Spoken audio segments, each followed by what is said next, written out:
Salut à tous et bienvenue dans l'antre pour cette vidéo de mon top 5 des répliques longues de 2020. Et oui, c'est mon top 5, je sais qu'il y en a qui râlent à chaque fois, t'as pas mis ci, t'as pas mis ça, c'est normal, c'est mon avis, c'est mon ressenti, et ça concerne toutes les répliques qui sont passées dans l'antre en 2020, donc pas forcément des sorties 2020, ça peut être des sorties un petit peu plus anciennes, mais que je n'ai fait que cette année.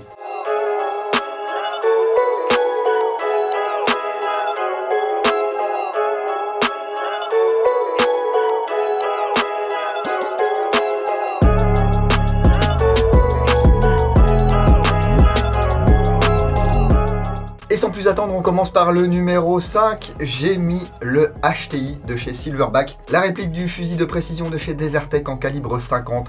C'est énorme. C'est difficilement jouable si on a des petits bras. Mais punaise, quelle bête. Et on peut avoir vraiment des performances super sympas avec cette réplique. Elle devait donc forcément se trouver dans le top 5. Et en numéro 4, c'est également une réplique de chez Silverback. Il s'agit du SRS A2. Là encore parce que c'est un incontournable des fusils de précision en airsoft. Il y a besoin de toucher quasiment à rien en sortie de boîte, on a de bonnes performances, une bonne finition et il y a désormais toute une gamme de répliques un petit peu moins chères. Ça permet de ne pas redépenser des dizaines ou des centaines d'euros en améliorations qui ne sont pas toujours utiles. Donc bravo à Silverback, 2 places dans le top 5 de cette année. Et on passe au numéro 3, il s'agit de la M4 Salient Arms International de chez GEP. Tout simplement parce que j'aime bien SAI, parce que les finitions sont excellentes, parce que les performances en sortie de boîte sont excellentes. Alors il paraît qu'il y a des petits soucis au niveau de la gearbox, pour l'instant je ne les ai pas rencontrés, donc je ne vais pas juger une réplique sur ces pannes hypothétiques. Moi j'ai été conquis, le prix est très élevé, c'est pour ça qu'elle n'est pas plus haute dans mon classement, mais pour moi c'était un coup de cœur pour 2020.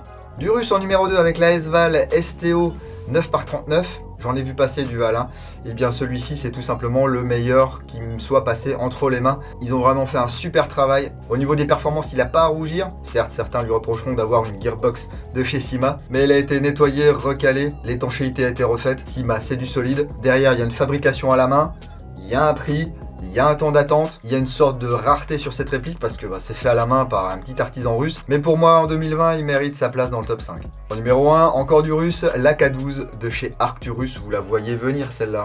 Même s'il ne s'agit pas de la version Deluxe qui n'est pas encore sortie et qui proposera une nouvelle gearbox avec un MOSFET, le burst de 2. Et bien là, c'est pareil, j'ai vu passer la NPO, j'ai vu passer la LCT, j'ai la EL dans un coin que je vais vous présenter bientôt. Et bien l'Arcturus arrive devant au niveau du réalisme, au niveau de la praticité, au niveau de la conception. Pour moi, c'est quasiment à sans faute et c'est ma réplique préférée de l'année.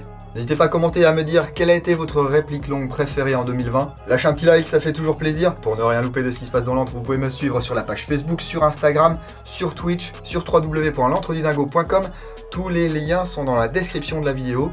Lisez les descriptions les gars, c'est fait pour ça. Prenez soin de vous et de vos familles, ne faites pas n'importe quoi. Quelles que soient vos activités, pratiquez-les sérieusement sans vous prendre au sérieux. Et moi je vous dis à bientôt dans l'antre du dingo. Bise.